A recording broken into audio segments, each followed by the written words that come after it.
Alright, so I'm going to do a commentary on a replay of me playing my clanmates. This is a 2v2 game on one of the ranked maps. The map name is Emerald Crater. This map is particularly interesting as it has a very few resource points, very few mixes. And the map is quite spread out, as you can see. It's 20 by 20. So you really don't want to waste any resource, as they are very precious. You lose one or two mechs and the enemy will have a very significant advantage over you. So how I start this map is usually just one land factory closest to the mechs over here. Reason being that your first engineer that comes out can just place the mechs very quickly and then move on to the next one. And your commander would build two power generators first and move to a point where you can just rotate and build the other two mixes, as you can see here. That makes him very efficient. Your second engineer would be building the hydropower, and right after that an air factory. You want to have a third power generator though, as your resource would be running pretty low. As you can see, if you don't have a third one, you would be running into minus as soon as you start building that thing. So that's the reason why this kind of build works. It's a fairly standard build. I mean, I use this all the time and it works on pretty much all the maps, and it's very adaptable. So the rest, you should know it's pretty easy. Just have your engineer grab some mechs, and as I explained in the previous commentaries, what I did was build the mexes and then build a factory along with it, so that you can defend the important mex positions. So I have 3 scouts over here, and they're gonna be doing the scouting work, as I probably don't have this air factory up anytime soon. So they'll be the main source of information that I have about the enemy in the early game. And I don't know that they send a bunch of light bots and scouts towards me right now. I just don't know. As you can see, switch the view. I don't know anything yet. That's why I try to keep a fair distance between my units to gain the maximum amount of intelligence. And this factory here is going to be dedicated to spam. And when you do spam though, and one of the things, as you can see here, I caught the enemy, so I have information about what exactly he's up to. So I remember, the position of that blob of units, and I also know that he already has an air factory, which means he could be doing gestures, but as soon as he scouts that I already almost finished his air factory, he will stop building the gestures, as it will be rendered ineffective. So once I remember the position, I try to see exactly where they're heading, just by moving my units around and try to chase them down. As you can see, my output is fairly balanced. It's not in the negatives, it's not in the positives, it's pretty balanced right now.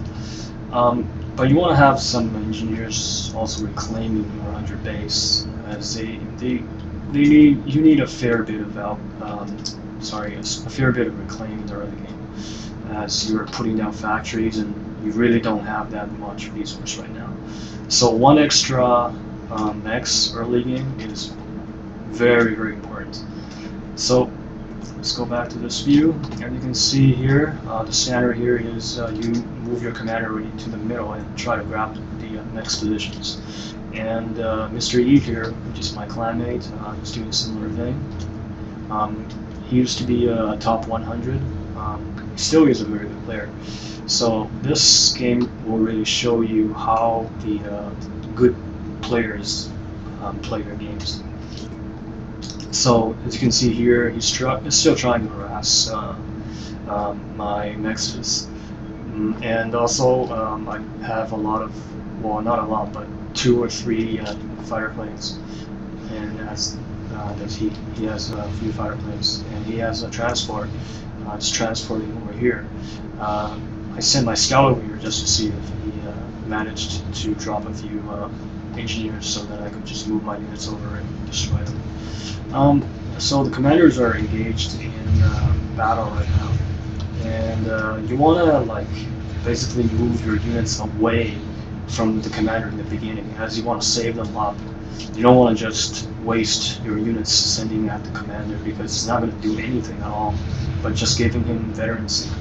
So you want to save it first, just move it back as much as you can until you have like quite a blob, let's say like 20, 30 units, and then just move them on the commander.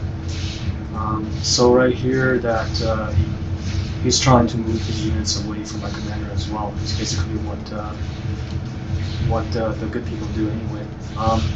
So as soon as I see that, I'm going to move my other units towards his units.